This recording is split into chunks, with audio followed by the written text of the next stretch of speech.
السلام عليكم ورحمة الله وبركاته.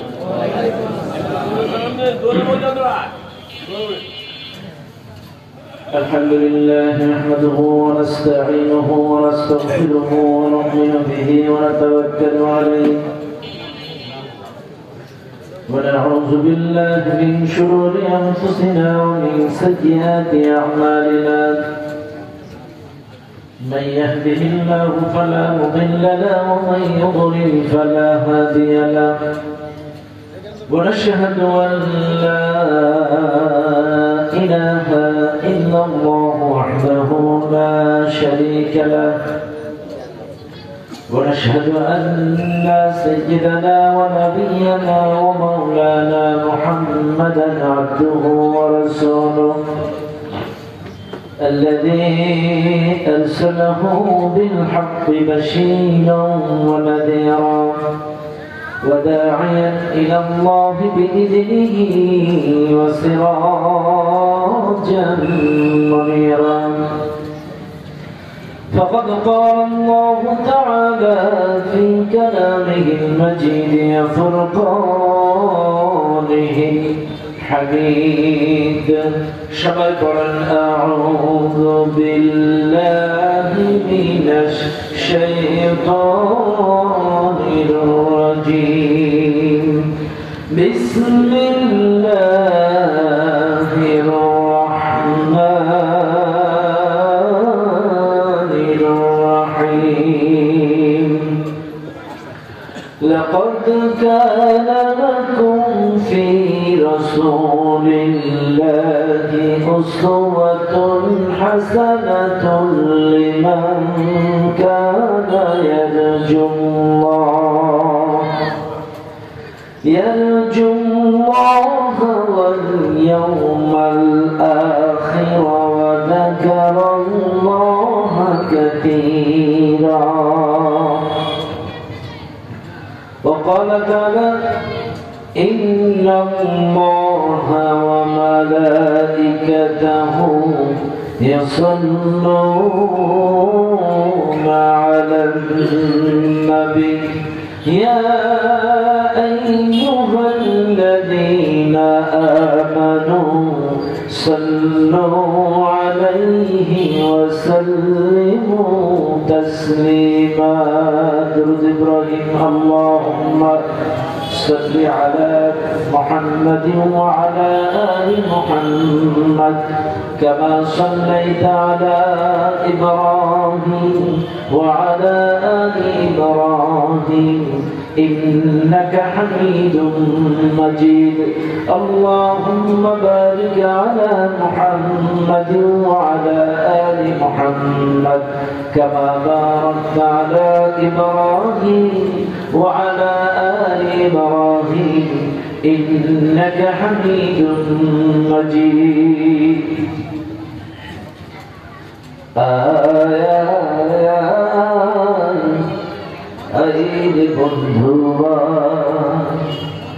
বন্ধু তোমায় যাচ্ছি আজর পথে, বন্ধু তোমায় যাচ্ছি দিনের পথে।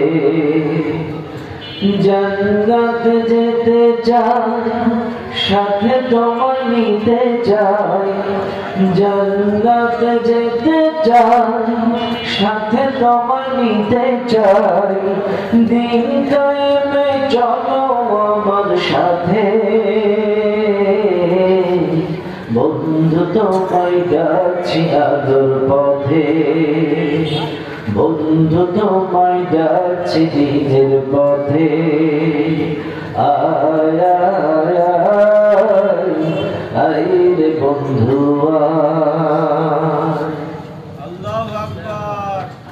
আলহামদুলিল্লাহ। সাউন্ড বাড়া যাবে, সাউন্ড বাড়া যাবে, স্পষ্ট।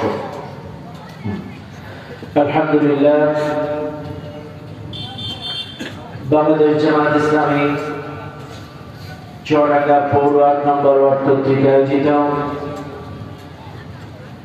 আজকের বিশাল সিরাতুন নবী সাল্লাল্লাহু আলাইহি ওয়াসাল্লাম মাহফিলে সুযোগ্য সম্মানিত সভাপতি আজকের মাহফিলের সম্মানিত প্রধান অতিথি, অত্র এলাকার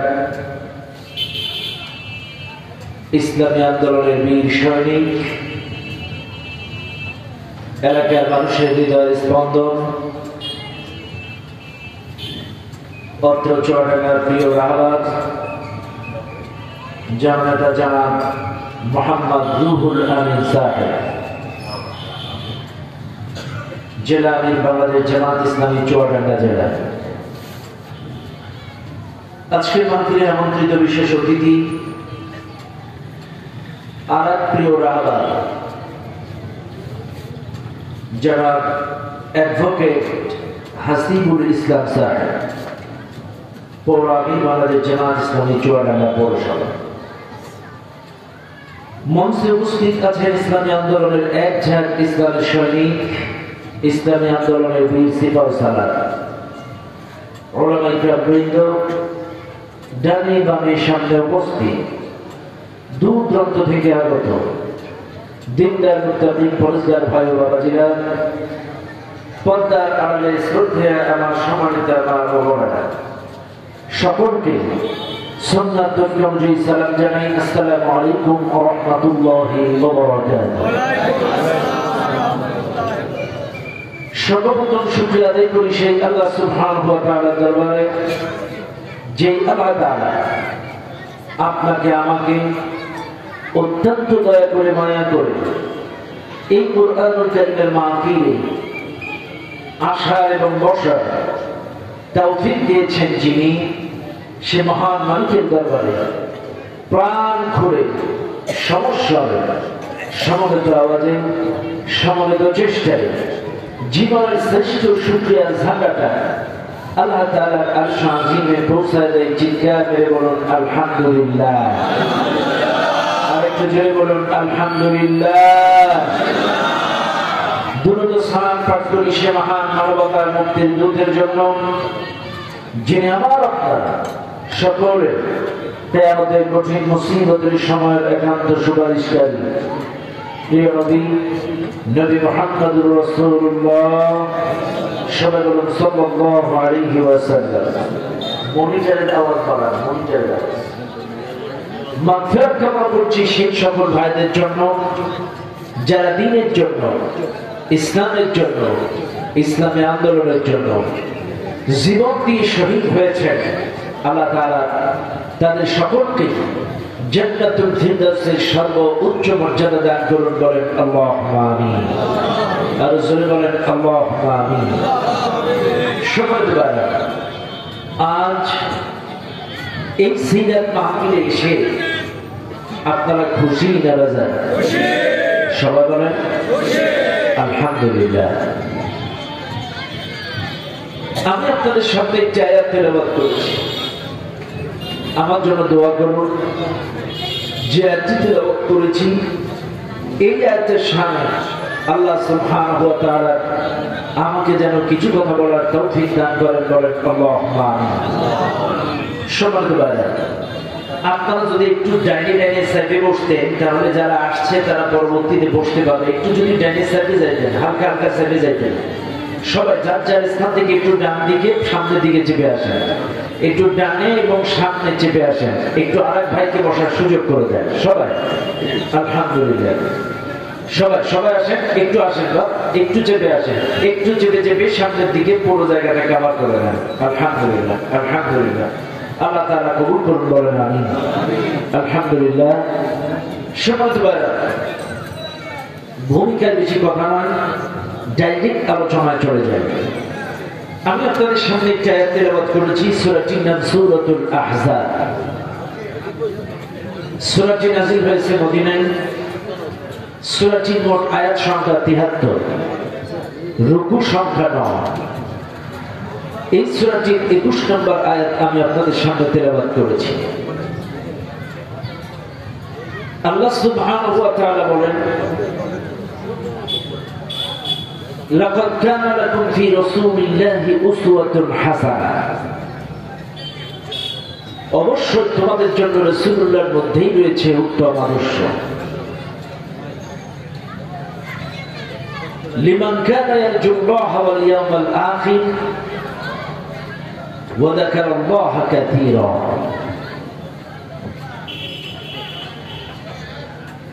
রাসূলুল্লাহর মধ্যেই রয়েছে উত্তম আদর্শ তাদের জন্য যারা আল্লাহ এবং শেষ দিবসের প্রতি আশা রাখে এবং অধিক পরিমাণ আল্লাহকে স্মরণ করে। এই দেশে অনেক মানুষ আছে, রাসূলুল্লাহর মধ্যেই রয়েছে উত্তম আদর্শ, এটা সবাই জানে, কিন্তু পরের দুইটা শব্দ অনেকেই জানেও না, মানেও না। অনেকে, ম্যাক্সিমাম, রাগ করেন না, তাদের জন্য রাসূলুল্লাহর মধ্যে আদর্শ যারা দুইটা আশা পোষণ করবে, দুইটা শব্দ মানবে। এক নম্বর শব্দ, আল্লাহ এবং শেষ দিবসের প্রতি আশা রাখবে। আমাকে শেষ দিবসে উঠতে হবে, আল্লাহর সামনে দাঁড়াতে হবে, কিয়ামতে আল্লাহর সামনে হাজিরা দিতে হবে। فَالْيَوْمَ لَا تُظْلَمُ نَفْسٌ شَيْئًا وَلَا تُجْزَوْنَ إِلَّا مَا كُنتُمْ تَعْمَلُونَ। সেদিন কারোর প্রতি কোনো জুলুম করা হবে না, দুনিয়ায় যা করবেন তার প্রতিদান আপনাকে দেওয়া হবে। এই বিশ্বাসটা যার মধ্যে থাকবে, আল্লাহর সামনে দাঁড়িয়ে প্রতিদান আমাকে পেতে হবে, এবং ওয়া যাকারাল্লাহ কাসীরা, অধিক পরিমাণ আল্লাহকে স্মরণ করবে। আজ এই বাংলাদেশের মানুষ রাসূলুল্লাহর আদর্শ কিছু আছে, কিছু নাই। সুরতে আছে, সিরাতে নাই, সিরাতে আছে, সুরতে নাই। দাড়ি আছে, টুপি নাই, টুপি আছে, দাড়ি নাই। দাড়ি আছে, আর কোন সুন্নাতের ইত্তেবা নাই। নরম নরম গুলো মানে শব্দগুলোর কোনো ধার ধারে না। বাইরে মাথায় রাখবেন, আব্দুল্লাহ ইবনে উবাই কিন্তু রাসূলের পেছনে নামাজ পড়ছে, রাসূলের সামনে ওয়াজ শুনছে, চোখের পানি ঝরাইছে, রাসূলের সাথে খানা খাইছে, একই সঙ্গে সফরেও গেছে। শুধু সফরে না, এমন একজন মানুষ ছিল আব্দুল্লাহ ইবনে উবাই, নবীজি একদিন ফরজ নামাজ পড়াচ্ছে মসজিদুন নববীতে, কেবল নামাজের নিয়ত বাদ দিয়ে। এমন সময় আব্দুল্লাহ ইবনে উবাই নবীজির পেছন থেকে দুই কাঁধে হাত দিয়ে বলছে, হুজুর যদি একটু পেছন দিকে তাকাতে, কেবল কিন্তু নামাজ শুরু করবে। সাহাবারা তো অবাক, কি হলো? আব্দুল্লাহ ইবনে উবাই পেছন দিকে তাকায় কেন? পেছন দিকে তাকাইতে বলে কেন রাসূলকে? উদ্দেশ্যটা কি, তার মাকসাদ কি? এখন নামাজ শুরু হবে, তার পিছন পিছনে ফেরাই কেন? নবীজি পিছন দিকে ফিরলে আব্দুল্লাহ ইবনে উবাই আস্তে করে ডান কাটে দিয়ে খাড়াবে। আব্দুল্লাহ ইবনে উবাই মুসল্লিদের উদ্দেশ্যে বলছেন, শুনে নাও মদিনার মসজিদের মুসল্লিরা, যেই লোকটাকে দেখছো, ইনি মুহাম্মদ, আল্লাহর প্রেরিত রাসূল। ইনি মক্কা থেকে হিজরত করে মদিনায় আসার কারণে তোমাদের ইজ্জত সম্মান আল্লাহ বাড়িয়ে দিয়েছে। আর এই লোকটাকে যদি অনুকরণ করতে পারো, ইহকালেও নাজাত, পরকালেও নাজাত। ফরজ নামাজের আগে রাসূল সম্পর্কে এত সুন্দর বক্তব্য যে এই লোকটা দিল, এ জাহান্নামে যাবে কেন? কথা বলে, এ জাহান্নামে যাবে কেন? কারণ এর সব ছিল আইওয়াশ, তার দাড়ি, তার টুপি, তার পাঞ্জাবি, তার নামাজ, এগুলো লৌকিকতা। রাসূলুল্লাহ এবং সাহাবাদের ভিতরে যত কলাকৌশল, দিন বিজয়ের কলাকৌশল, যুদ্ধের কলাকৌশল আলোচনা হতো, এই আব্দুল্লাহ ইবনে উবাই সব বাইপাস দিয়ে কাফেরদের কানে পৌঁছে দিত। অথচ দাঁড়িয়ে আছে, টুপি আছে, সুন্নাতের ইত্তেবা আছে, কিন্তু কিছু কিছু আমাদের দেশে অবশ্যই এরকম লোক নেই, আছেন? আমার আপনার পিছনে নামাজ পড়েছে, আমার সামনে ওয়াজ শুনে চোখের পানি ঝরিয়েছে, আমার সামনে বিড়ি শাদি খাওয়া দাওয়া নামাজ রোজা মাসকামাজ তাই নিয়েছে, আমার সামনে ওয়াজ শুনে চোখের পানি ঝরিয়ে দগ্ধ করে কেঁদেছে। রাসূলুল্লাহর সুন্নাতের প্রতি মুহাব্বত দেখে আশ্চর্য হয়ে যাবেন, অথচ রাতের অন্ধকারে ইসলামী আন্দোলনের সৈনিকদের নামের তালিকা তারাই থানায় জমা দিয়েছে। আমার দেশে, আমার গ্রামের মসজিদের কোন মুসল্লিরা ইসলামী আন্দোলন করে, এটা আমেরিকাও জানে না, ইসরায়েলও জানে না, তাই তালিকা ওদের হাতে গেল কি করে? জিনে দিছে, ভূতে দিছে, কথা কথা। তাই কি বুঝলাম? তাইলে আমাদের দেশেও এরকম সুন্নাতওয়ালা লোক আছে। রাগ করেন না বাবা। আব্দুল্লাহ ইবনে উবাইয়ের দাড়ি ছিল, নামাজও পড়তো, কিন্তু তার দুইটা জিনিস ঠিক ছিল না। ওই যে আল্লাহ এবং শেষ দিবসের প্রতি আশা বিশ্বাস ছিল না, এবং অধিক পরিমাণ আল্লাহকে স্মরণ করত, এটা ছিল আইওয়াশ।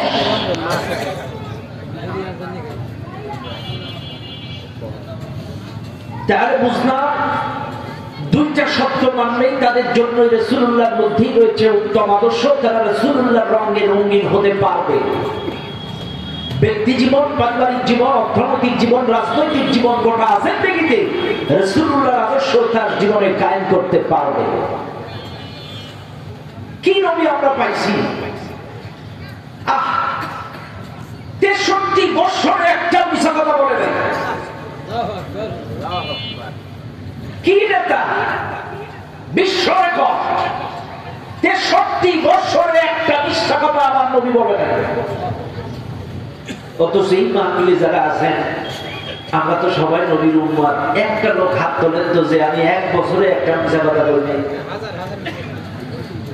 1 বছরে একটা ছোট্ট একটা কথা। আমার নবী তো 63 বছরে বলে নাই, 1 বছরে একটা মিথ্যা কথা বলে নাই, একটা মানুষ বলে।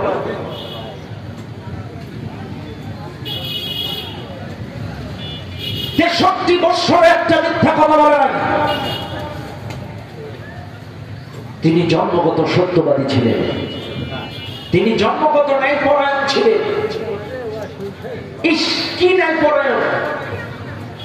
মা হালিমার বাড়িতে যখন গেলেন, এক স্তনে তাকে দুধ খাওয়ালেন, অপর স্তনে আর মুখ লাগায় না। আরে এতটুকু বাচ্চা আর এক স্তনে খায় না কেন? কারণ আর এক স্তনে আমার এই দুধ মায়ের তো আরো সন্তান আছে, তাদের হক। কি ন্যায়পরায়ণ ছিলেন! জন্মগত ন্যায়পরায়ণ, জন্মগত সত্যবাদী। কিন্তু আজ আমরা কপাল পোড়া মুসলমান, কোথায় কোথায় মিছা কথা। ও দুনিয়ার মানুষ, নবীজির ইন্তেকালের পরে নবীজির একজন বিশিষ্ট সাহাবী, নাম ছিল আব্দুল্লাহ ইবনে মাসউদ রাদিয়াল্লাহু তাআলা। নবীজির ইন্তেকালের পরে আব্দুল্লাহ ইবনে মাসউদ রাদিয়াল্লাহু তাআলা নবীজির বাড়ির সামনে যে দরজায় ঘা দিলেন, আম্মা জান আয়েশা দরজায় আঘাত করছেন, ঘা দিচ্ছেন আম্মা জান, আম্মা জান, আম্মা জান। কে ঘা দিচ্ছেন? আব্দুল্লাহ ইবনে মাসউদ রাদিয়াল্লাহু তাআলা। এমন একজন সাহাবী আব্দুল্লাহ ইবনে মাসউদ রাদিয়াল্লাহু তাআলা আনহুর বরণ, তার চলন, তার আচার আচরণ সব ছিল রাসূলের সাথে সাদৃশ্যপূর্ণ। একবার আব্দুর রহমান নামের একজন সাহাবী হুযায়ফা রাদিয়াল্লাহু তাআলা আনহুর কাছে যেয়ে বলে, ভাই হুযায়ফা, নবী তো দুনিয়ায় নাই, নবী তো দুনিয়া থেকে বিদায় নিয়েছেন, এখন তো নবী দুনিয়ায় নাই, আপনি আমাকে এমন একটা লোকের সন্ধান দেন যেই লোকটার চলন বলন, আচার আচরণ সবকিছু আমার নবীর সঙ্গে মিলে যায়।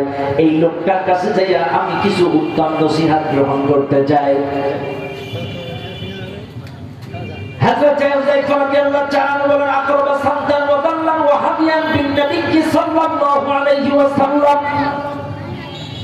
হুযায়ফা রাদিয়াল্লাহু তাআলা বললেন, বিশ্বাস করো আমার জানা মতে নবীর চলনে বলনে আচার আচরণে নবীর সাথে সাদৃশ্যপূর্ণ এমন একজন মানুষ আব্দুল্লাহ ইবনে মাসউদকে ছাড়া আমি কাউকে জানি না। এত বড় একজন সাহাবী। আম্মা জান আয়েশা দরজার সামনে ঘা দিচ্ছে, আম্মা জান, আম্মা জান ডাক দিছে। কিছুক্ষণ পরে আম্মা জান দরজার কাছে পর্দার আড়াল থেকে বলছে, কে বলছেন? আমি আব্দুল্লাহ ইবনে মাসউদ বলছি। আম্মা জান, আপনি তো রাসূলুল্লাহর খেদমত অনেকদিন ধরে করেছেন, আপনি তো রাসূলুল্লাহর সংস্পর্শে লম্বা সময় পেয়েছেন তার খেদমত করার, আমরাও পেয়েছি, কিন্তু আপনি বেশি সময় পাইছেন। এমন কিছু অন্তরঙ্গ মুহূর্ত বা এমন কিছু ঘটনা আপনি জানেন হৃদয় স্পর্শী, যেটা আমরা জানি না। আম্মা জান, আমি আব্দুল্লাহ ইবনে মাসউদ আপনার কাছ থেকে রাসূলুল্লাহর জীবন চরিত্র আদর্শ সম্পর্কে কিছু জানতে চাই। এইটাকে আমি আব্দুল্লাহ ইবনে মাসউদ একটা কিতাব আকারে রচনা করতে চাই, একটা কিতাব আকারে লিপিবদ্ধ করতে চাই, পরবর্তী জেনারেশন যেন এই কিতাব থেকে রাসূলকে জানতে পারে। কথাটা কি ভালো না খারাপ? ভালো না? কথাটা নিঃশব্দে ভালো, যে পরবর্তী জেনারেশন যেন আমার এই কিতাব থেকে নবীকে বুঝতে পারে, জানতে পারে। কিন্তু আম্মা জান আয়েশা জবাব দিচ্ছেন, আরে আব্দুল্লাহ ইবনে মাসউদ তুমি কি কোরআন পড়ো না? কানা খুলুকুল কোরআন, আমার নবীর চরিত্রটাই তো কোরআন। কান্নাহু কোরআনুন হাইয়ুন, আমার নবী জীবন্ত কোরআন। নবী কোরআন, কোরআনই নবী, গোটা কোরআনটাই আমার নবীর চরিত্র। কাজে আব্দুল্লাহ ইবনে মাসউদ যদি দুনিয়ার মানুষ নবীকে জানতে চায়, বুঝতে চায়, তাহলে যেন সে কোরআন পড়ে, কোরআন পড়ে, কোরআন পড়ে। কোরআনের প্রত্যেকটা লাইনে লাইনে, পাতায় পাতায়, পৃষ্ঠায় পৃষ্ঠায় আমার নবীর জীবন চরিত্র বিষয় আছে। কিন্তু দুঃখজনক হইলেও সত্য, আমার দেশের মানুষ কোরআন পড়ে না, কোরআন বুঝেও না। আর যারা কোরআন বুঝাইতে যায় বা গিয়েছে 16টা বছর, তাদেরকে বলেছে নাশকতার পরিকল্পনা কথা কি করছে, রাগ করে না। যখন কোন মসজিদে দারসুল কোরআন 10 জন মুসল্লি, কিছু ইসলামী আন্দোলনের ভাইরা এসে, আমার ইসলামী আন্দোলনের নেতারা এসে যখন বসিয়ে দারসুল কোরআন শোনাচ্ছে, কোরআনের তাফসীর তাহকিক তারকিব করে, এমন সময় এই জালেমের দূষণেরা বলে অমুক মসজিদে নাশকতার পরিকল্পনা চলতেছে। ওরে বাবা, তোদের AK-47 এখানে সেখানে ওপেন বাংলা অস্ত্র, দেশি অস্ত্র, বিদেশি অস্ত্র, মদের বোতল, এটা ওইটা, এগুলো কিছু না। সোনার ছেলেরা স্বাধীনতার পক্ষের সৈনিক, চেতনার সৈনিক, আর আল্লাহর কোরআনের দাস দিচ্ছে বলে এটা নাকি নাশকতার পরিকল্পনা। 16টা বছর কোরআনের তাফসীর হক কথা বলতে দেয় নাই, এ বাংলার জমিনে কোরআনের কথাগুলো বলতে দেয় নাই, এই কোরআনের তাফসীর করতে দেয় নাই, এই কোরআনের কথাগুলো, হক কথাগুলো, সত্য কথাগুলো জাতিকে বলে আল্লাহর দিকে রাখতে দেয় নাই। কথা বলে ঠিক না রে? অথচ আমার নবীর স্ত্রী বলছে কোরআনটাই আমার নবীর জীবন আদর্শ। শোনেন, আপনাদেরকে বলে যায়, রাস্তার ধারে দোকানে চটি বই থেকে নবীকে জানা আর কোরআন থেকে জানা কি এক? আরে 1971 সালে যুদ্ধ হয়েছে পাকিস্তানের বিরুদ্ধে, আর মাত্র 24 সাল। এই 54 বৎসরে, 53 বৎসরে যদি 71-এর ইতিহাস যদি এক একজন এক এক রকম বলে, তাইলে তো রসুলের নামে যত চটি বই এখানে সেখানে যার তার নামে পাবেন, এখানেও তো কিছু রং সং থাকতে যেটা নবী করে নাই, যেটা বলে নাই, যেটা হয় নাই, সেটাও নবীর নামে চালাইয়া দিতে। কিছু কিছু লোক আছে আম নবী জীবনে শুধু আমলই করে গেছে।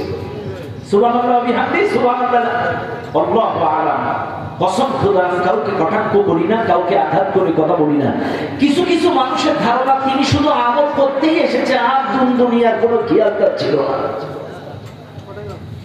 কিছু কিছু মানুষের ধারণা তিনি শুধু পীর মুরিদি করতেই, বায়াত দিতেই এসেছিল, জিকির করে মসজিদের মধ্যে কাঁপাবে বলে, এটাই তাদের ধারণা। কথা বলা কেন?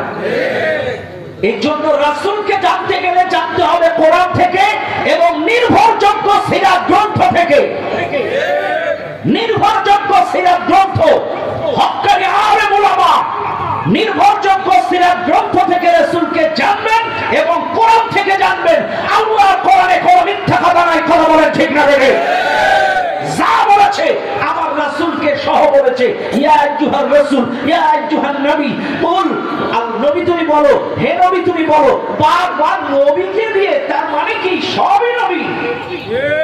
নবীর মাধ্যমে আমাদেরকে মেসেজ দিয়েছেন। তাইলে এই কোরআনের মধ্যে কোনো মিথ্যা কথা।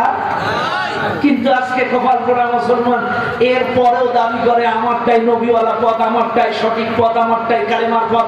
অথচ আল্লাহ তার নবীকে বলছে ইয়া আইয়ুহান নবী, ইয়া আইয়ুহার রাসূল বাল্লিগ মা উনজিলা ইলাইকা মির রাব্বিক। হে রাসূল, তোমার কাছে যে কিতাবটা নাযিল করেছি এই কিতাবের দাওয়াত মানুষের কাছে পৌঁছে দিয়ে মানুষকে রবের দিকে আহ্বান করো।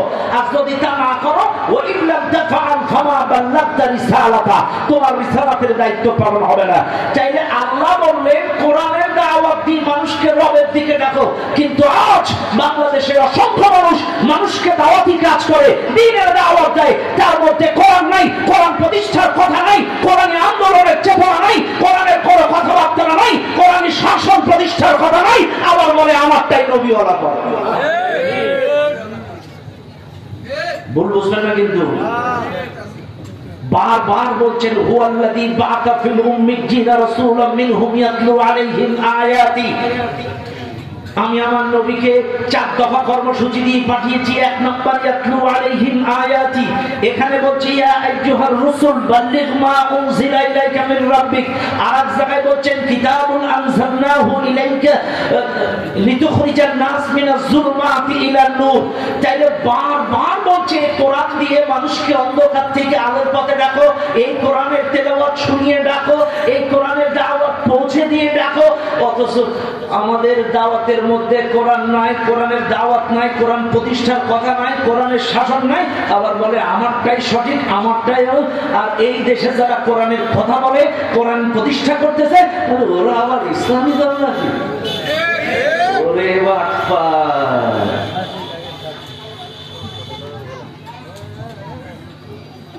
আমার রাসূলকেই বললেন যে কোরআন তেলাওয়াত করে শোনাও। আমার রাসূলকে বললেন কোরআন দিয়ে অন্ধকার থেকে মানুষগুলোকে জান্নাতের দিকে ডাকো, আলোর দিকে ডাকো। আজকে কোরআনওয়ালা মানুষগুলোকেই বলে এরা নাকি ইসলামী দল না।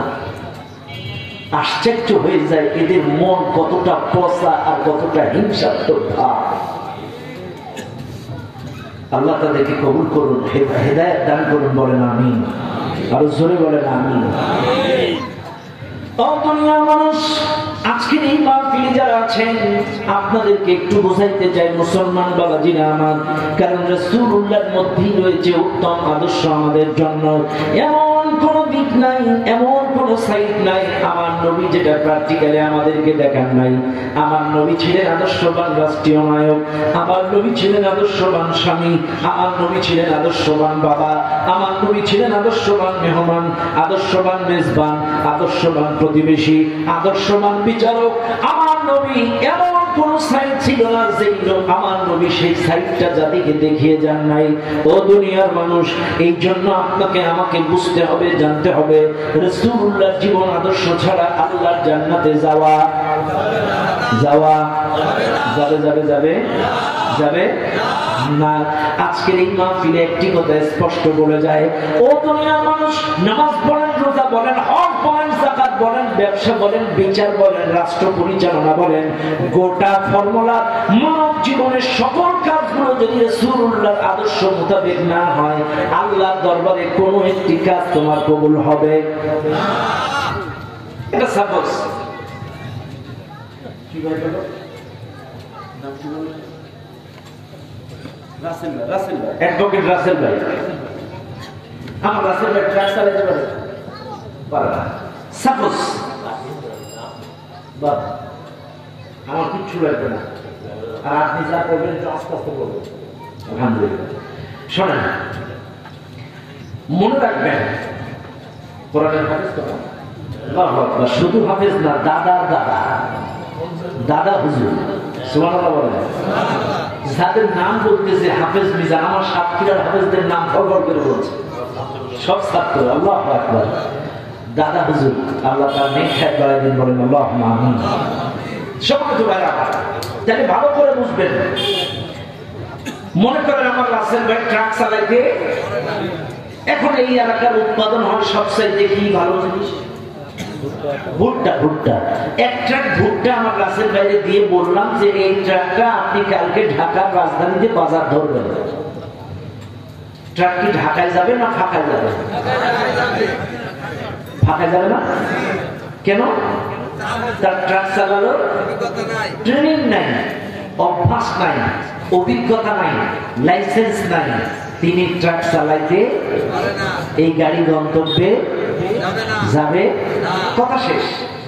কাজী আপনারা যারা এখানে আছেন, নামাজ বলেন, রোজা বলেন, হজ বলেন, যাকাত বলেন, ব্যবসা বলেন, চাকরি বলেন, বিয়ে শাদী বলেন, সংসার বলেন, বিচার বলেন, রাজনীতি বলেন, সবকিছু যদি আমার রাসূলুল্লাহর জীবন আদর্শ থেকে ট্রেনিং না নেন, কোন একটা ইবাদত আল্লাহর দরবারে যাবে? সবকিছু ট্রেনিং নিতে হবে করতে গিয়ে রাসূলুল্লাহর জীবনী থেকে। এখন আসুন আমি আপনাদেরকে রাসূলুল্লাহর দাওয়াতি জীবনটা একটু শোনাই। আজ এই মাহফিলে যত মানুষ এসেছেন ভালো করে মনে রাখবেন, দুনিয়ার মানুষ আমার নবী 40 বছরে যখন নবুয়তি পেয়ে গেলেন, ও দুনিয়ার মানুষ তার দাওয়াতি জিন্দেগিটা কেমন ছিল লক্ষ্য করুন। এই মাহফিলে যারা আছেন, আমার রাসূল যখন 40 বছরে নবুয়তি পেলেন, নবুয়তি পাওয়ার পরে তিনি কিন্তু প্রকাশ্যে দিন প্রচার করতে পারেন নাই, প্রকাশ্যে দ্বীনের কাজ করতে পারেন নাই, প্রকাশ্যে দাওয়াত দিতে পারেন নাই, প্রকাশ্যে মানুষের কাছে কালেমার দাওয়াত দিতে নবীজি আমার পারেন নাই। কেন পারেন নাই?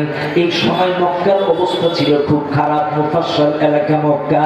ও দুনিয়ার মানুষ, গোপনে গোপনে মক্কার মানুষের কাছে 3টা বছর নবী আমার দাওয়াত দিল। আজকের এই মাহফিলে যত জনগণ আছেন শুনে নেন, আমরাও কিন্তু এই বাংলাদেশে দাওয়াত দিছি বটে, কিন্তু প্রকাশ্যে দাওয়াত 16টা বছর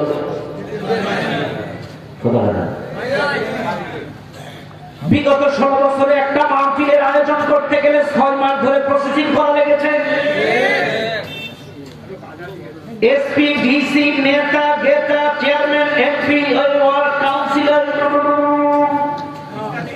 6 মাস পরে যখন চূড়ান্ত পর্যায়ে পোস্টার দেখতে চায়, যদি দেখে পাময়েল মার্কা বক্তা তাইলে ফাইনাল, আর যদি সরিষার তেল মার্কা আমির হামজা মার্কা হয় করাস। আজকে আল্লাহর মাহফিল, এখন সকালবেলায় খালি নিয়ত করে মাহফিল, সন্ধ্যাবেলায় বাস্তবায়ন। সুবহানাল্লাহ বলেন না? আর জোরে করেন না সুবহানাল্লাহ। 3টা বছর আমার নবী প্রকাশ্যে দিন প্রচার করতে পারেন নাই। 3টা বছর গোপনে গোপনে দাওয়াতি কাজ করেছে। এবার নবী আমার প্রকাশ্যে আসবে। নবী এবার প্রকাশ্যে দাওয়াত দিলেন। সাহাবারা বলছে, হুজুর আর গোপনে দাওয়াত চলবে না, এবার প্রকাশ্যে দিনের দাওয়াত দেওয়া লাগবে। প্রকাশ্যে দাওয়াত দেওয়া লাগবে কি লাগবে না? আজকে এখানে লেখা আছে বাংলাদেশ জামাত ইসলামী 8 নম্বর ওয়ার্ডের উদ্যোগে মাহফিল। এইটা কি 16 বছর পাইছেন? পাইছেন? কোনদিন বলা গেছিল? এই সোনার পাখিগুলো এই কাতারে বসে কোনদিন ওয়াজ শোনাইতে পারছে 16 বছরে? পারে না। 3 বছর পরে বলছে এবার প্রকাশ্যে দাওয়াত, আর গোপনে দেওয়া যাবে না। তবে হ্যাঁ, প্রকাশ্যে দিন প্রচার করতে হবে, শুধু গরিবদের ভিতরে না, বড় লোকদের ভিতরেও দিতে হবে। টার্গেট করতে হবে রুই কাতলা। একটা ভ্যানওয়ালাকে দাওয়াত দিবেন আলহামদুলিল্লাহ, রিকশাওয়ালাকে দাওয়াত দিবেন আলহামদুলিল্লাহ, কিন্তু একটা মেম্বার, চেয়ারম্যান, শিল্পপতি, একজন বড় ব্যাংকে যদি দাওয়াত দেন, লাভ কম হবে না বেশি হবে? বেশি হবে। টার্গেট করতে হবে বড়, তাইলে সফলতা পাওয়া যাবে। একজন বড় শিল্পপতির আন্ডারে 500 কর্মচারী আছে, তার কথায় ওটা বসে সবকিছু, তারাও দিনের আন্ডারে চলে আসবে। ও দুনিয়ার মানুষ, তাই বলে গরিব মানুষদের কোনো চিন্তা নাই। রিকশাওয়ালা, ভ্যানওয়ালা তারাও কিন্তু কথা শুনে দ্বীনের দাওয়াতটা তারাই আগে অ্যাকসেপ্ট করেছে, গ্রহণ করেছে। ও দুনিয়ার মানুষ, এই জন্য তাদেরও কষ্ট পাওয়ার কোনো কারণ নাই। আমার নবী সব সময় কিন্তু গরিব মানুষের পক্ষে সাপোর্ট করেছেন। আল্লাহ নবী সব সময় একটি দোয়া বেশি বেশি করতেন, আল্লাহুম্মা আহইনি মিসকিনান ওয়া আমিতনি মিসকিনান ওয়া আহশুরনি ফি যামারাতিল মাসাকিন। আল্লাহ নবী সব সময় দোয়া করতেন, আল্লাহ আমাকে তুমি গরিব মিসকিনদের ভিতরে বাঁচায় রাখো, গরিব মিসকিনদের ভিতরে মৃত্যু দিও, আবার এই গরিব মিসকিনদের সাথেই হাসরের ময়দানে উঠাইও। এইবার আয়েশা, একদিন আম্মাজান আয়েশা এই মোনাজাতটা শুনে ফেলেছে। আম্মাজান আয়েশা বলছেন, লিমা ইয়া রাসূলুল্লাহ, হুজুর আপনি এই দোয়া করলেন কেন? গরিবদের সাথে মরতে বাঁচতে হাসরে উঠতে চাইলেন, কারণটা কি জানতে চায়? নবীজি ডাক দিয়ে বলেন, আয়েশা قال إنهم يدخلون الجنة قبل أغنياء আগনিয়াইহিম বি40 খলিফা। আয়েশা শুনে নাও, কিয়ামতের কঠিন মুসিবতের ময়দানে এই গরিব মানুষগুলো ধনীদের 40 বছর আগে জান্নাতে চলে যাবে। তাহলে গরিবদের আর টেনশন আছে নাই? ব্যাস, এই বিষয়ে না আসেন। এইবার আসওয়াদ রাসূল প্রকাশ্যে দাওয়াত দিবেন। আমার নবী প্রকাশ্যে দিন প্রচার শুরু করলেন। মক্কা কাফেররা এবার নির্যাতন প্রকাশ্যে করা শুরু করে দিল। কিছু লোক নির্যাতনের স্টিমুলা, যারা দ্বীনের দাওয়াত দেয়, কোরআনের দাওয়াত দেয়, হকের দাওয়াত দেয়, সত্যের দাওয়াত দেয়, কালেমার দাওয়াত দেয়, যেখানেই পায় সেখানেই মার, ঘরে মার, বাইরে মার, যেখানেই পায় সেখানে মার, ব্যবসা প্রতিষ্ঠানে মার, চাকরিতে থাকলে সেখানে মার, যেখানেই পায় সেখানেই মার। অপরাধ কি? অপরাধ একটাই, কালেমা গ্রহণ করেছে, কালেমা প্রতিষ্ঠার আন্দোলন করে, এই জমিনে মানুষকে কোরআনের দাওয়াত দেয়, কোরআন প্রতিষ্ঠার কথা বলে, এটাই মুসলমানদের অপরাধ। এই অপরাধে ঘরে মার, বাইরে মার, চতুর্দিকে মার, যেখানেই পাই সেখানেই মার। ও মুসলমান, রাগ করার কোনো সুযোগ নেই। হক কথা বলার সময় এসেছে, শোনা লাগবে, বোঝা লাগবে, আপনাকে আমাকে বিবেচনা করে সিদ্ধান্ত নেওয়া লাগবে। 16টা বছর এত পীর, এত দল, এত শায়েখ, এত মুরব্বি, 16টা বছরে কিন্তু কারোর উপরে জুলুম আসে নাই। জুলুম আসছে তাদের উপরে যে বা যারা বলেছে আল্লাহর আইন চাই, সব লোকের শাসন চাই, কোরআন প্রতিষ্ঠার কথা বলেছে যারা, 16টা বছর মার খেয়েছে তারা। কথা বলে না না?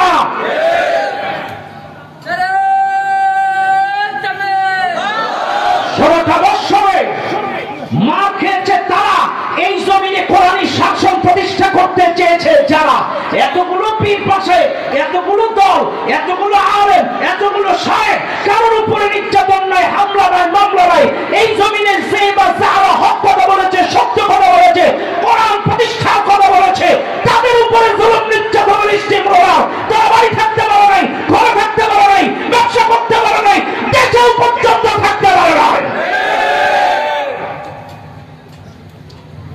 আমরা দেশের বাইরে গিয়েছি মাহফিলে, অনেক জায়গায় গিয়েছি, বিভিন্ন দেশের প্রবাসীরা এসে ভেউ ভেউ করে কেঁদেছে, হুজুর 10 বছর বাড়িতে যেতে পারি না, 8 বছর বাড়িতে যেতে পারি না, 12 বছর বাড়িতে যেতে পারি না। অপরাধ একটা, ইসলামী আন্দোলনের কর্মী, ইসলামী আন্দোলনের রোকন ছিলাম, ইসলামী আন্দোলনের সমর্থক ছিলাম। এই অপরাধে হামলা, মামলা, নির্যাতন সহ্য করতে না পেরে অবশেষে হিজরত করে এই বিদেশে পাড়ি দিয়েছে। অনেক প্রবাসীদের সাথে আমাদের দেখা হয়েছে, 23, 22, 21। কেন মার খেয়েছে? অপরাধ একটাই, জমিন যার, আইন চলবে তা। আচ্ছা ভাই, এ কথা বলেন কেন বা জামাত ইসলাম বলে কেন?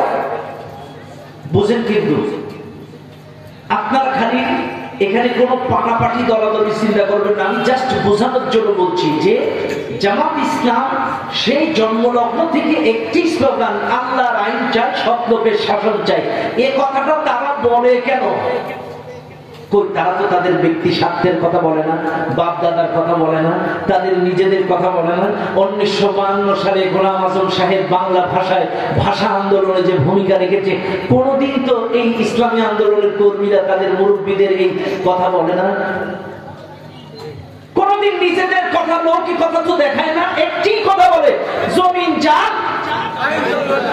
আল্লাহর আইন চাই, সব লোকের শাসন চাই। কেন বলে? কারণ কি? এটা কি আসলে তাদের কথা না আল্লাহর কথা? কার কথা? কার কথা? দলিল, ইনিল হুকমু ইল্লা লিল্লাহ আলা লাহুল খালকু ওয়াল আমর। কথাটা কার? আরো জোরে বলেন কার? এটা দলিল। এবার বাস্তব যুক্তি, বাস্তব যুক্তি। সাপোজ হুজুর আপনার বাসা কোন জায়গায়? এই জায়গায় বাসা। বাড়ি কয়তলা? আচ্ছা ঠিক আছে। মনে করেন আমার হুজুরের বাড়ি আছে একতলা। কয়তলা বাড়ি? আচ্ছা, একতলা বাড়ি। এখন আমি যদি হুজুরকে বলি, হুজুর আজকের থেকে আপনার বাড়ির সমস্ত সদস্যরা আমার কথা মতো উঠবে, বসবে, এমনকি আপনিও আমার কথা মতো চলবেন, আপনার বাড়ি আমার আইন, আমার রুলস রেজুলেশন চলবে, এটা আমার আদেশ, মানবে না? আচ্ছা, ওনার কথা বাদ দিলাম, রাসেল ভাই তো মানবে। ওরে বাবা, আরো আইনজীবী, আর বাড়ি, আর ঘর, আর বউ, আর বাচ্চা, এখানে আর মাতব বাড়ি চলে। তোমার মাতব বাড়ি মোর মাহফিলের মাইকে, এটা বাড়ি আমার। যার বাড়ি মাতব বাড়ি। আচ্ছা, তাহলে রাসেল ভাইয়ের বাড়ি যদি আমার মাতব বাড়ি না চলে, আমার ভাই যদি রাসেল ভাই মাতব বাড়ি চালায়, তাহলে তো হবে নাকি? আমি মানবো? যতই আইনজীবী হোক না কেন, আর বাড়ি মাতব বাড়ি চালাইলে আমি মানি নেবো? মানবো না। তাহলে কথা কিন্তু ক্লিয়ার। রাসেল ভাইয়ের বাড়ি যদি আমার আইন মাতব বাড়ি না চলে, আমার বাড়ি যদি রাসেল ভাইয়ের মাতব বাড়ি না চলে, চাইলে এই কথাটাও ক্লিয়ার। জমিন আল্লাহ, আসমান আল্লাহ, আপনাকে আমাকে সৃষ্টি করেছে আল্লাহ। এই জমিনে আল্লাহর মাতব বাড়ি, আল্লাহর আইন চলবে, অন্য কারোর আইন চলতে পারে না। আরো জোরে বলেন ঠিক না? এটাই বাস্তব। আল্লাযী খালাকাকুম, তোমাদেরকে সৃষ্টি করেছে আমি। আল্লাযী জাআলা লাকুমুল আরদা ফিরাশা, এই জমিনটাকে বিছানা বানিয়েছে আমি। ওয়াস সামাআ বিনাআ, আসমানটাকে ছাদ বানিয়েছে আমি। ওয়া আনজালা মিনাস সামাই মাআ, আসমান থেকে বৃষ্টি বর্ষণ করি আমি। ফাখরাজা বিহি মিনাস সামারাতি রিজকাল লাকুম, এই জমিন থেকে ফসলের মাধ্যমে তোমাদের রিজিকের ব্যবস্থা করি আমি। তাই সৃষ্টি করলাম আমি, জমিন দিলাম আমি, আসমান দিলাম আমি, বৃষ্টি দিলাম আমি, তোমাদের রিজিকের ব্যবস্থা দিলাম আমি। আর এই জমিনে অন্য কারোর মতো বাড়ি চলতে পারে না। আর একটাই বাংলাদেশ জামাত ইসলামী বলে, এটা মানুষের কোনো বড় বক্তব্য না, এটা আল্লাহর কোরআনের বক্তব্য।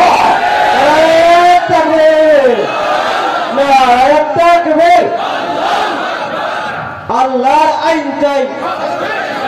নারায়ে তাকবীর। আশ্চর্য হয়ে যাবে, আশ্চর্য হয়ে যাবে। এই যে করোনা ভাইরাস গেল 19-20, একটা লোকের যদি করোনা ভাইরাস হয়, সাপোজ একটা লোকের করোনা ভাইরাস হলে 1 ঘন্টায় অক্সিজেন যদি হসপিটালে দেওয়া লাগছে, তাইলে এর বিল 200 টাকা। একদিন 24 ঘন্টায় অক্সিজেন দিলে তার বিল হয় 4800 টাকা। কত? একদিনের অক্সিজেনের বিল 4800 টাকা। তাইলে এবার আসেন, এবার যদি 1 মাস দেন, তাইলে হবে 1,44,000 টাকা 1 মাসের অক্সিজেনের বিল। বুঝেন? কিন্তু 1 মাসের অক্সিজেনের বিল যদি 1,44,000 হয়, তাইলে 1 বছরের অক্সিজেনের বিল হয় 1,72,08,000 টাকা। 1,72,00,000। এই কথা বললাম। এইবার আপনারা বলেন, 60 বছর 70 বছর বয়স, এই 70 বছরে যে অক্সিজেন গুলো খাইছেন, বিলের টাকা কত দিচ্ছেন? একটা টাকাও তো কোনোদিন দেওয়া লাগলো না। তারপরও কি তার আইন মানতে মন চায় না? তারপরও কি তার গোলামি করতে মন চায় না?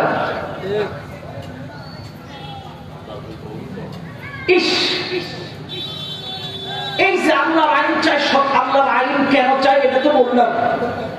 এই যে আমার সাতক্ষীরায় নিজের জেলার কথা বলতে হয় না, লজ্জার ব্যাপার, তারপরেও বলছি। কয়েকদিন আগে 63 বছরের এক বৃদ্ধ মহিলা দর্শন হয়েছে। নিজের জেলার কথা তারপরে বলে ফেলছে। 63 বছরের বৃদ্ধ মহিলা তার বাচ্চা। এখন কত আল্লাহর আইন যদি দেশে থাকতো, আর আইন অনুযায়ী একজন জেনাখোর ধরা খাইলে বিল আগে করলে 100 চাবুক, বিল পরে জেনা করলে বুক পর্যন্ত পুঁতে সুপ্রিম কোর্ট জজ কোর্টের সামনে, মনে করেন সাপোজ আপনার জজ কোর্ট, এই চুয়াডাঙ্গা জজ কোর্টের সামনে মাটিতে বুক পর্যন্ত পুঁতে পাবলিক এই পাথরের আঘাতে মাথার খুলি উল্টায় দিবে। আর এইটা 71 টিভি, সময় টিভি, সব টিভি লাইভ সম্প্রচার করবে। বলেন তো পরের দিন থেকে কি কথা না? যদি কায়েম হয়ে যায় আল্লাহর আইন, আমার তো মনে হয় না ধর্ষণ তো করে বলুক, স্বপ্ন দোষ আর কারণ হবে না। কথা বলা কেন?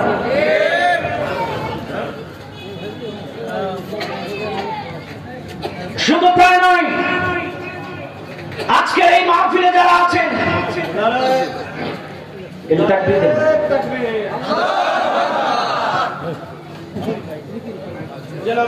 আগমন নারায়ে তাকবীর প্রধান অতিথির আগমন নারায়ে তাকবীর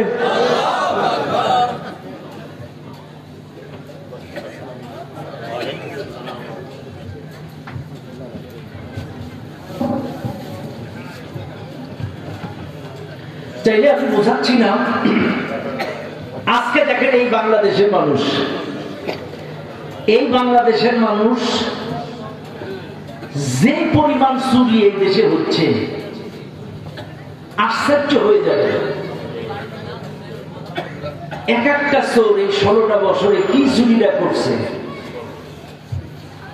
আমাদের কাদের কাকু 6 মাসে মেট্রো রেলের আয় দেখাইছে 18 কোটি টাকা।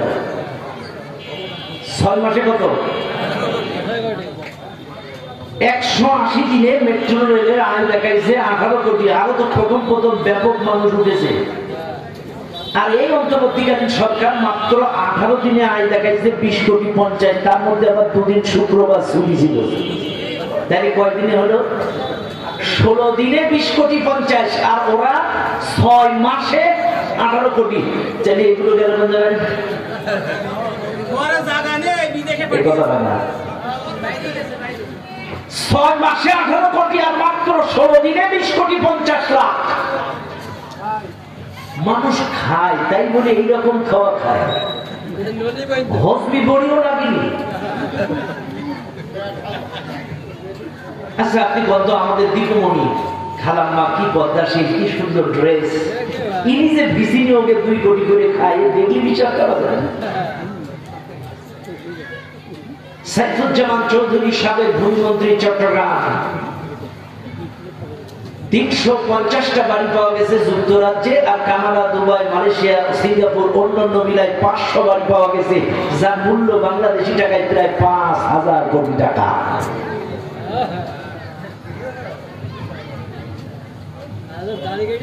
তাইলে শুধু এটা তো চুরি, এগুলো বলছিলেন, বলতেছি এমনও মুসল্লি আছে আমাদের দেশে জুতার টেনশনে নামাজও পড়তে পারে না। কথা বলতে পারে, জুতার টেনশনে নামাজও পড়তে পারে না। আত্তাহিয়াতু লিল্লাহি ওয়াস সালাওয়াতু ওয়াত তাসলিমাত আসসালামু আলাইকা তুমি জুতো দেখে চাইলে আল্লাহর আইন কেন লাগবে? যদি এই আইনটা আমরা কায়েম করতে পারি, একটা চোরের হাত কেটে যদি পেপার পত্রিকা স্যাটেলাইটে সম্প্রচার করা যায়, পরের দিন থেকে টিন চোর, গপ চোর, রাস্তা চোর, বিড়ি চোর, কারবার চোর, যত দুর্নীতিবাজ সব ভালো হয়ে যাবে। কথা বলে ঠিক না? এইবার আসেন সৎ লোক কেন লাগবে? আল্লাহর আইন চাই, সৎ লোকের শাসন চাই, এই কথা কেন বলি? আল্লাহর আইনের কিছু উপকারিতা বললাম আর কি। এবার আসেন সৎ লোক কেন লাগবে। আচ্ছা ভাই, সৎ লোক যদি না হবে, দেখেন আইন আছে কিন্তু লোকটা সৎ না, তাই তো এই 16 বছরে যেরকম খাইছে ওরকম খাবে। কথা বলে না? আবার লোক সৎ কিন্তু আইন নাই, কোনো কাম। এই যে দেখেন, এগুলো সব কথা সব জায়গায় বলতে নেই, তারপরে বলতেছি।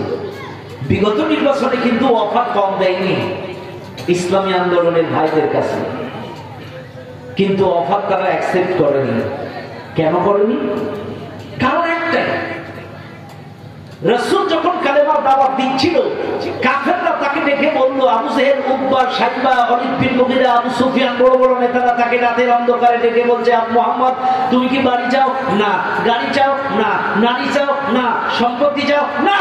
তাহলে তুমি কি দারুন নাদওয়া প্রেসিডেন্টের চেয়ারটা চাও? বলে চাও না। আসলে কি রাসূল চেয়ার চাইছিল? কার কাছে? সবাই বলেন কার কাছে? আল্লাহর কাছে। রব্বি আদখিলনি মুদখালা সিদকিন ওয়া আখরিজনি মুখরাজা সিদকিন ওয়াজআলনি মিন লাদুনকা সুলতানান নাসীরা। তাইলে এরা কিন্তু সিয়ার দিতে চাইছিল, নবী নেয়নি কেন? কারণ আই সিয়ার নিয়ে করবো নাকি? আইন তো সব হেরাই বানাইছে। পাইছে, সংসদ সদস্য 3 সদস্য বলায়, আমি বলবো হাত কাটার আইন বাস্তবায়ন করা হোক। মাননীয় স্পিকার বলবে এই হাত কাটার পক্ষে কারা আছেন হা বলুন, কেউ হা বলবে না। এইবার মাননীয় স্পিকার বলবে আইনের বিপক্ষে কারা আছেন না বলুন, সবাই বলবে না না না। এবার স্পিকার বলবেন না জয়যুক্ত, না জয়যুক্ত, না জয়যুক্ত, কাজী মোহাম্মদের হাত কাটার আইন বাতিল। এই জন্য কিন্তু এরা সিয়ার নেয়নি, কারণ নিয়ে করবে কি ম্যাক্সিমাম তো ওরাই। কথা ঠিক না? কাজে বোঝার চেষ্টা করবেন। তাহলে রাসূলকেও সিয়ার দিতে চাইছিল কিন্তু উনি নেয়নি, কারণ কি তিনি লোক সব, কিন্তু আইন যদি না থাকে সমাজ পরিবর্তন করতে পারবে না। আমার নবী 40 নবুয়তি পাইছে, 40 থেকে 53 পর্যন্ত মক্কায় দাওয়াতি কাজ করেছে। 13 বছরে 88টা সূরা মক্কায় নাযিল হয়েছে। 88টা সূরা দিয়ে আমার নবী মক্কার সুদ, ঘুষ, শিরক, বিদআত, কুফরি, বাতিল এগুলো মতবাদ বন্ধ করার চেষ্টা করেছে। 88টা সূরা দিয়ে আমার নবী একটা আইনও পাস করতে পারে নাই, সমাজ পরিবর্তন করতে পারে নাই। লোক সব কোরআন দিয়ে দাওয়াত দিয়েছে কিন্তু সমাজ পরিবর্তন করতে পারে নাই। কিন্তু যখনই মদিনায় গেলেন, মানুষ জোগাড় করলেন, জিহাদ করে যখন রাষ্ট্রীয়ভাবে কোরআনটাকে ক্ষমতায় বসালেন, সব ব্যক্তি কোরআনের আইন কায়েম হয়ে গেল, অটোমেটিকলি সমাজ পরিবর্তন হয়ে গেল। 2001 থেকে 6 পর্যন্ত অনেকেই টিটকারি কেটেছিল, তোমরাও তো দুটো মন্ত্রণালয় পাইছিলে, কি করেছিলে? আমাদের কথা হলো সেই সময় সৎ ব্যক্তি ছিল কিন্তু আইন না থাকার কারণে কিছুই করতে পারে নাই, কারণ এরা লোক সৎ। মঈন ফখরুদ্দিনের আমলে দূরবীন দিয়ে যাচাই করেছিল এদের কোনো দুর্নীতি আছে কিনা, 1 টাকা দুর্নীতি প্রমাণ করতে পারে নাই। তাই লোক সৎ ছিল কিন্তু আইন না থাকার কারণে সমাজ পরিবর্তন হয় নাই। তাই বোঝা গেল সৎ ব্যক্তি হলেই হবে না, সৎ ব্যক্তি এবং আল্লাহ আইন দুটোই রাখবে। এবার বলবেন হুজুর সৎ ব্যক্তির সাথে থেকে আমাদের লাভ কি? আমাদের তো কোনো লাভ নেই। সৎ ব্যক্তির সাথে থাকলে চাঁদা পাওয়া যায় না, সৎ ব্যক্তির সাথে থাকলে বোনাস পাওয়া যায় না, টেন্ডার পাওয়া যায় না, লাভ কি? লাভ লাভ চান না আপনারা? আসেন লাভ দেন। আল্লাহ পাক বলেন ইয়াউমা নাদউ কুল্লা উনাসিন বিইমামিহিম ফামান উতিয়া কিতাবাহু বিয়ামিনিহি ফাউলাইকা ইয়াকরাউনা কিতাবাহুম ওয়ালা ইজলামুনা ফাতিলা। আল্লাহ বলেন স্মরণ করো ওই দিনের কথা, যেই দিন প্রত্যেকটা দলের নেতা সহ ডাক দেওয়া হবে, ইমাম সহ ডাক দেওয়া হবে। এইবার ডাক দেওয়ার পরে কিয়ামতের ময়দানে আল্লাহ বলবেন ইয়াকরাউনা কিতাবাহুম, পড়ো তোমার আমলনামা। এই কিতাবটা আমলনামাটা আপনার হাতে তুলে দিবেন। আল্লাহ বলবেন কিতাবাক, পড়ো তোমার আমলনামা। কাফা বিনাফসিকা ইয়াউমা আলাইকা হাসিবা, তোমার আমলনামা পড়ার জন্য তুমি যথেষ্ট। লা যুলমাল ইয়াউম, আজকের দিনে কারোর প্রতি কোনো জুলুম করা হবে না। এইবার বান্দা আমলনামা হাতে নিয়ে পড়বে, এর মারলে ধরে বাড়ি ছাড়াও, ঘর ছাড়াই, বাড়ি আগুন জ্বালানো, এর নামে মিথ্যা মামলা, ধর্ষণের মামলা, চাঁদাবাজি। আল্লাহ বলবে যা আর পড়া রাখো,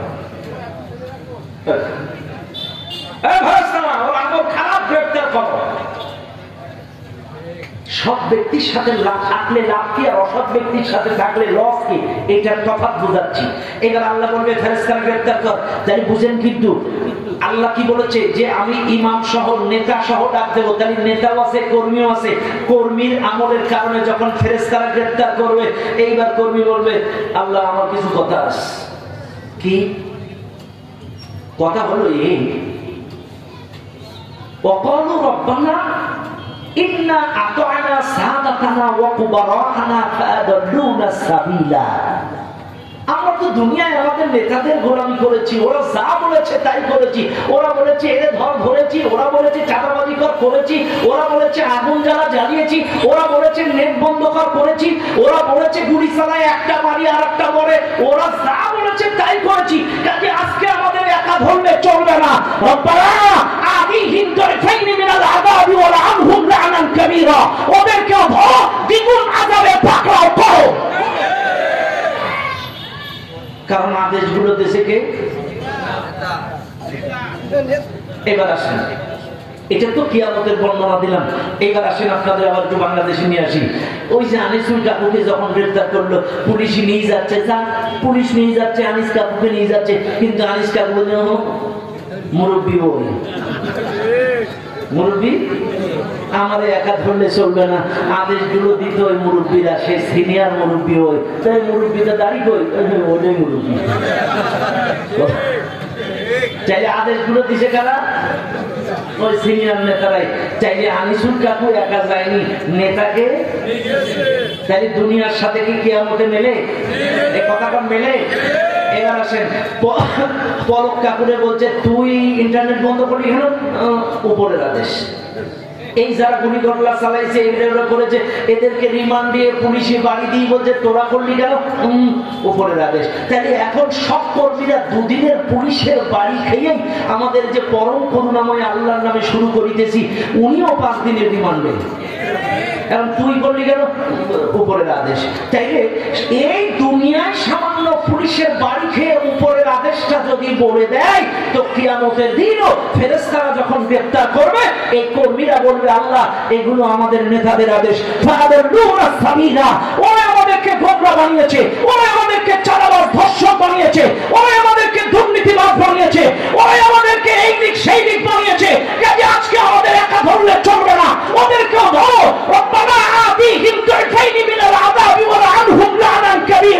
ওদেরকেও ধরো, দ্বিগুণ আযাবে পাকড়াও করো। এবার আসেন, এটা তো খারাপ লোক, খারাপ নেতার সঙ্গ বললাম। এবার আসেন পক্ষান্তরে পজিটিভ। من يشفع شفاعة حسنة يكن له نصيب منها ومن يشفع شفاعة سيئة يكن له كفل منها।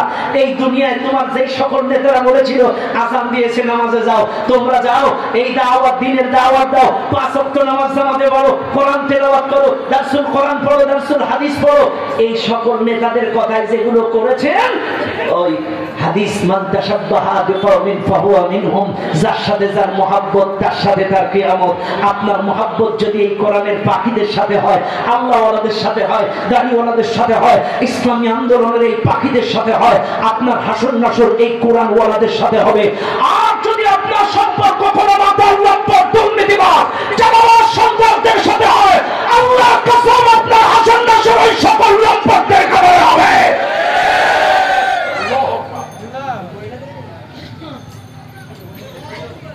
এবার আপনারা বলেন, সৎসঙ্গে স্বর্গবাস, এটা তো সিম্পল। ইসলামী আন্দোলনের ভাইদের সাথে থাকবেন, আযান দিলে মসজিদে নিয়ে যাবে, দারসুল কোরআন শোনাবে। আবার ওই লম্পটদের সাথে থাকবেন, আপনাকে পতিতালয়ে, পার্কে, গার্ডেনে কথা না, কথা কি ঠিক না? ঠিক বুঝেন, কিন্তু আজকে বোঝার চেষ্টা করেন। সাপোজ একটি কথা আপনাদেরকে সর্বশেষ বলে দেয় ভাইরে, সাপোজ মনে করেন আমি আপনাদের মসজিদ করে, এই না মসজিদ, এটাই মসজিদ। সাপোজ আমি আপনাদের মসজিদের ইমাম, কথা যদিও আমার সময় নেই, তার সমসাময়িক একটু ধরতেছি আর কি। আমি আপনাদের মসজিদের কি ইমাম, আপনারা পেছনে কি মুসল্লি। আমি কিন্তু এখন নামাজ পড়বো, আমার সাথে আপনারা একটু নামাজ পড়বেন। জাস্ট একটা উদাহরণ দিচ্ছি। আল্লাহু আকবার, আলহামদুলিল্লাহি রাব্বিল আলামিন, আর রাহমানির রহিম, মালিকি ইয়াউমিদ্দিন, গায়রিল মাগদুবি আলাইহিম ওয়ালাদ-দাল্লিন।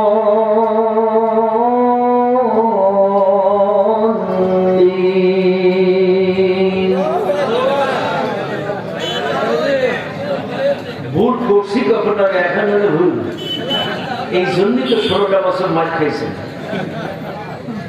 16টা বছর আপনার ইমাম খুন করেছে, গুম করেছে, এদেশের সম্পদ সম্পত্তি ফাঁকি দিয়েছে, অনুসরণযোগ্য বিশ্ববিজয়ী কোরআনের পাখিদেরকে নির্মমভাবে হত্যা করেছে।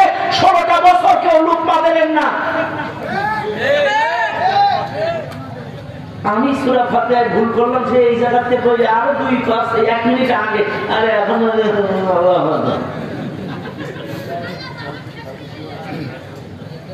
এই লোকমারা যদি সময় মতো দিতেন, এই 16 বছরের নির্যাতন সহ্য করা লাগতো না। চাইলে যখনই ভুল হবে, মুসল্লির কাজ হবে আল্লাহু আকবার, হুজুর আপনার ভুল হয়েছে, ঠিক করে নেন। আচ্ছা, পরের দিন আবার আসে। আলহামদুলিল্লাহ রাব্বিল আলামিন আর রহমানির রহিম ইয়াকা না'বুদু ওয়া ইয়্যাকা। এই অ্যাক্টিভ যেন থাকে 25 সাল পর্যন্ত। আচ্ছা, তাহলে দ্বিতীয় দিনও সেজদা দিয়ে আমি নামাজটা শুধরালাম। এবার আছে তৃতীয় দিন। কয় দিন? 3 নাম্বার দিন। আল্লাহু আকবার। আজকে সূরা ফাতিহার কোনো ভুল নেই। গায়রিল মাগদুবি আলাইহিম ওয়ালাদ। ভুল নেই, আমি সব শেষ করে ফেলতেছি। আজকে সূরা ফাতিহার শেষ কোনো ভুল নেই, যারা বুঝাচ্ছি। গায়রিল মাগদুবি আলাইহিম ওয়ালাদ।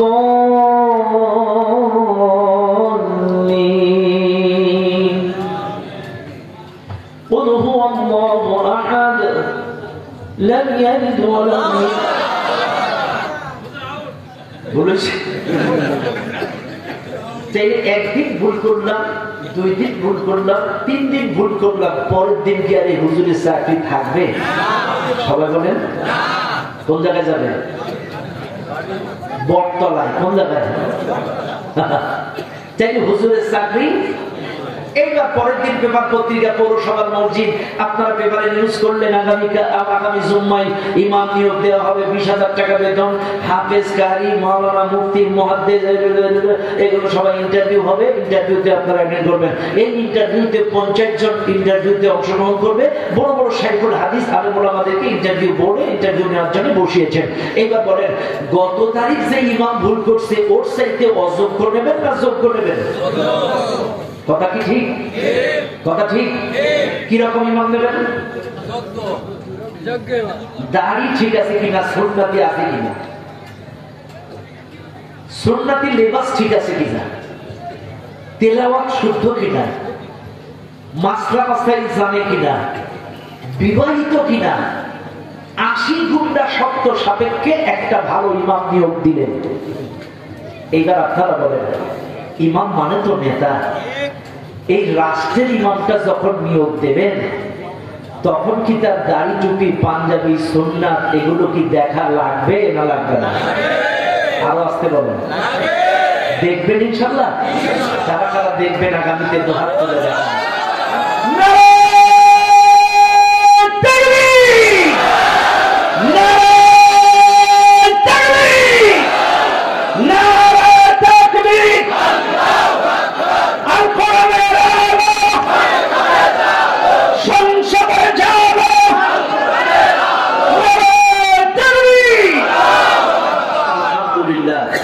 সামান্য মসজিদের ইমাম নিয়োগ দিতে গেলে দাড়ি দেখেন, তেলাওয়াত দেখেন, সুন্নাত দেখেন, বিবাহিত দেখেন, সবকিছু সব চরিত্রবান কিনা দেখেন। চাইলে এই সমাজের রাষ্ট্রের ইমামগুলো নিয়োগ দেওয়ার সময়ও আপনাকে চরিত্রবান কিনা, সব কিনা, দাড়ি টুপি সুন্নাত আছে কিনা সেগুলো বিচার বিশ্লেষণ করা। কথা বলে লাগবে? লাগবে। এটা যেন মাথায় থাকে।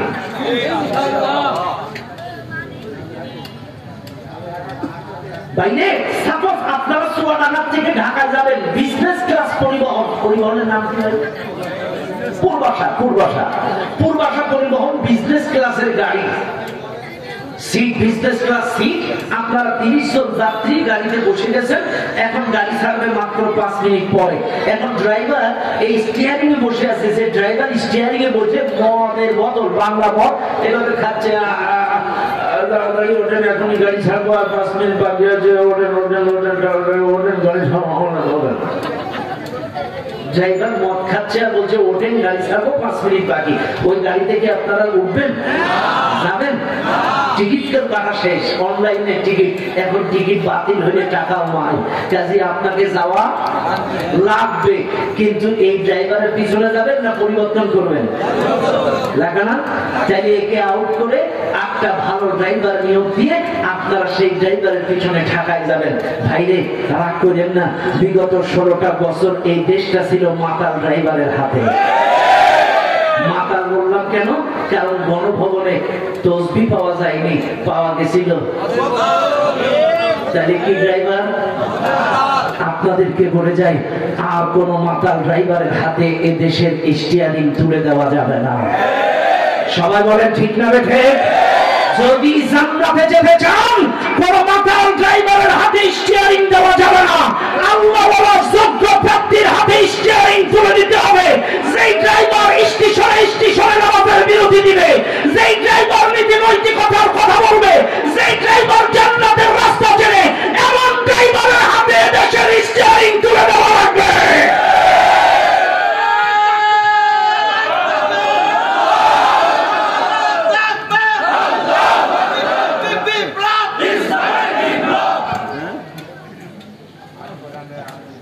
ভাইরা আমার, সর্বোচ্চ আমাদের মেহমান প্রধান অতিথি মঞ্চে চলে আসছে, আপনারা দেখতে পাচ্ছেন। কাজে অতিথিকে বসিয়ে রেখে কথা বলাটা আসলে বেয়াদবি। কাজে আমি যতটুকু সময় কথা বলেছি, যা বলেছি, একটি আয়াত তেলাওয়াত করে তারই ভিত্তিতে আলোচনা করতেছিলাম। কাজে আপনাদের কাছে মাপ চেয়ে, আজকের মতো দোয়া চেয়ে আমি বিদায় নিচ্ছি। তবে আমার জন্য দোয়া করবেন। তবে আপনাদেরকে একটু ক্লিয়ার করুন, আসলে মূলত এই মাহফিলটা ছিল 25শে অক্টোবর। প্রাকৃতিক দুর্যোগের কারণে মাহফিলটা সেই দিন হয় নাই। আর আমাদেরও শিডিউল খুব টাইট। অন্যান্য বছরেও আলহামদুলিল্লাহ টাইট থাকে, তবে এবছর স্বাধীন হওয়াতে, দেশ স্বাধীন হওয়াতে এত বেশি টাইট যে ঘুমানোর পর্যন্ত টাইম নেই। গত পরশুদিন জামালপুর থেকে এসে গতকালকেও 2টা করছি, এরপরে আজকে এই করব, আবার আগামীকাল টাঙ্গাইল। তবে ওই যে 25শে অক্টোবরের প্রোগ্রামটা, এই এখন আপনাদেরকে কথা বললাম, কিন্তু আজকের যে প্রোগ্রামটা তাদেরও তো হক আছে, শিডিউল তো আগের থেকেই দেওয়া। কাজী ভাইরা আমার জন্য দোয়া করবেন। যতটুকু বলেছি, যা বলেছি, আল্লাহু আ'লাম, আল্লাহর সন্তুষ্টির জন্য, জাতিকে সঠিক সত্য পথ দেখানোর জন্য বলেছি। প্রত্যেকটা কথা আল্লাহ তাআলা আপনার আমাদের সকলে বাস্তব জীবনে প্র্যাকটিক্যালি আমল করে ইহকালে শান্তি, পরকালে মুক্তি অর্জন করার তৌফিক দান করুন। বলেন আল্লাহুম্মা আমিন। আসসালামু আলাইকুম ওয়া রাহমাতুল্লাহি ওয়া বারাকাতুহু। আলহামদুলিল্লাহ, প্রধান মেহমানের আলোচনা